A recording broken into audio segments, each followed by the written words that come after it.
My name is Gina, 55F from upstate New York, and I run a family-owned pizzeria. My husband and I have been in the service industry for decades, and over the past few years, we've noticed a huge increase in rude customers, rude children, and a crazy level of entitlement. One of the rules we have in our restaurant is that nobody is allowed to talk on speakerphone, play music out loud, or have anything playing on speaker from a personal device. This is such a simple request and something that has always been the standard. This was not even an issue or something that needed to be said before the pandemic. But now it seems parents feel attacked if their children cannot watch Bluey on volume. We have signs up asking people not to do this, and we actually do enforce this rule, politely but firmly. A few weeks ago, a woman was sitting with her 9-year-old son who was watching cartoons on his tablet at full volume, while also scrolling TikTok on a phone.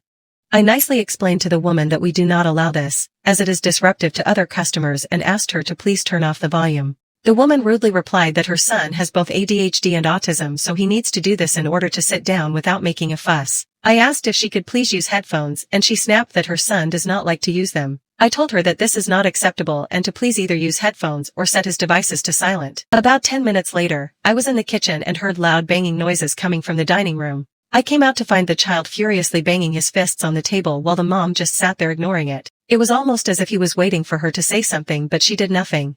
I asked her to please stop him, and she replied that he is on the spectrum and this is just his normal behavior if he doesn't have a device to calm him down. The boy then stood up and started running around my restaurant, punching and kicking the other tables and chairs, and knocking things over. Another customer yelled at the mom to control your kid or I will.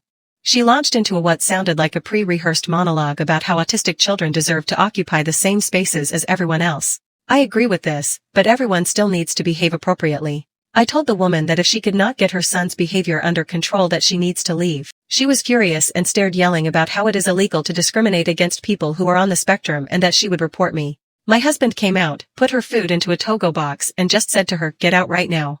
She looked genuinely shocked and said that kids should not be expected to just sit quietly and that the world needs to be more accepting of those who are different. I love kids, my husband and I raised 5 of them, even one with special needs. But autism or not, nothing gives you the right to behave this way in any setting. If your child's issues are